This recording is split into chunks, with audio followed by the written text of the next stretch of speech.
నీకు ఆ రోజు బెంగుళూరు అబ్బాయి గురించి చెప్పాను కదా! అవును. నాకు హెల్ప్ చేశాడు ఆఫీస్‌లో అని. ఆ అబ్బాయి ఎవరో కాదు.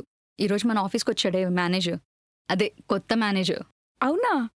యాక్చువల్లీ మన ఆఫీస్‌లో ఇంత సడెన్ సర్ప్రైజ్ ఇస్తాడని అస్సలు ఎక్స్‌పెక్ట్ చేయలేదు. కానీ దాని తర్వాత అలా కాఫీకి వెళ్ళి అక్కడ కొంచెం క్లోజ్‌గా మాట్లాడుకున్నాం.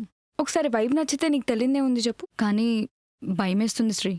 ఎక్కడ పాస్ట్‌లో లాగా ఫాస్ట్‌గా డెసిషన్స్ తీసుకొని హర్ట్ అవుతానేమోనని. ఓకే గానీ పాస్ట్‌లో అయిన సిచ్యువేషన్స్‌తో నీ ఫ్యూచర్ డిసైడ్ అవ్వదు కదా! లైఫ్ ఎప్పుడు ఒకలా ఉండదు కదా! ప్రాబ్లం తనతో కాదు, నా మైండ్ సెట్‌తో. ఎక్కడ ఎక్స్‌పెక్టేషన్స్ పెంచుకుంటానేమోనని. ఈ స్టేజ్ ఆఫ్ లైఫ్‌లో అందరూ ఎమోషనల్‌గానే కనెక్ట్ అవుతారు. లాస్ట్ టైం లాగా అయితే అవ్వదు కదా! కొన్ని డేస్ ట్రావెల్ అయ్యి చూడు. Okay, let's see what happen. భయపడకు Radhika. He likes you a lot. అందుకే ఈ భయం. ఈ వీకెండ్‌లో ఎలాగో కలుస్తారు కదా! నార్మల్‌గా మాట్లాడు. అది అవ్వకపోతే పర్లేదు. లేదంటే నార్మల్ ఫ్రెండ్‌లా మూవ్ అవ్వు. సరే చూద్దాం.